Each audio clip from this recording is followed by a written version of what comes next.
పిట్ట కొంచెం కూతగనం అని వినే ఉంటారుగా సామెత.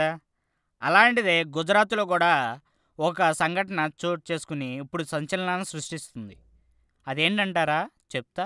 చెప్తా. ఆ పిల్లాడి పేరు హర్షవర్ధన్ జలా. వయసు 14 సంవత్సరాలు. చదువుతోంది 10వ తరగతి. ఇందులో విశేషమేమీ లేకపోవచ్చు. కానీ ఇంత చిన్న వయసులోనే మందుపాతరలను పసిగట్టే డ్రోన్లను రూపొందిస్తే, వీటి తయారీ కోసం ప్రభుత్వంతో 5 కోట్ల ఒప్పందం కుదుర్చుకుంటే, అందుకే ఉజ్వల గుజరాత్ సదస్సులో హర్షవర్ధన్ అందర్నీ ఆకట్టుకుంటున్నాడు. వయసుకు మించిన తెలివితేటలతో ఔరా అనిపించుకున్నాడు. గుజరాత్ ప్రభుత్వ శాస్త్ర సాంకేతిక విభాగంతో డ్రోన్ల తయారీ కోసం ఒప్పందం కుదుర్చుకున్నాడు. తన వయసు పిల్లలంతా పరీక్షలకు సన్నద్ధం కావడానికి కుస్తీ పడుతుంటే, హర్షవర్ధన్ మాత్రం మందు పాత్రలను గుర్తించి వాటిని నిర్వీర్యం చేసే 3 డ్రోన్లను ప్రయోగాత్మకంగా రూపొందించి సంచలనం సృష్టించాడు. ఇంతకీ ఈ ఆలోచన అతడికెలా వచ్చింది?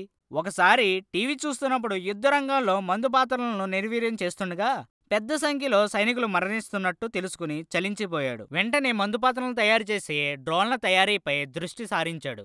తండ్రి ఇచ్చిన 2 లక్షల రూపాయలు, ప్రభుత్వం ఇచ్చిన 3 లక్షల రూపాయలతో ప్రయోగాత్మకంగా 3 డ్రోన్లను రూపొందించాడు. ఇన్ఫ్రారెడ్, ఆర్జీబీ సెన్సార్, థర్మల్ మీటర్తో పాటు తనకు తానుగా ఫోటోలు తీసే 21 మెగాపిక్సెల్ కెమెరాను జత చేసి డ్రోన్లను తయారు చేశానని హర్షవర్ధన్ తెలిపాడు. ఇవి భూమికి 2 అడుగుల ఎత్తులో ప్రయాణిస్తూ 8 చదరపు మీటర్ల పరిధి వరకు తరంగాలను వెలువరిస్తాయి.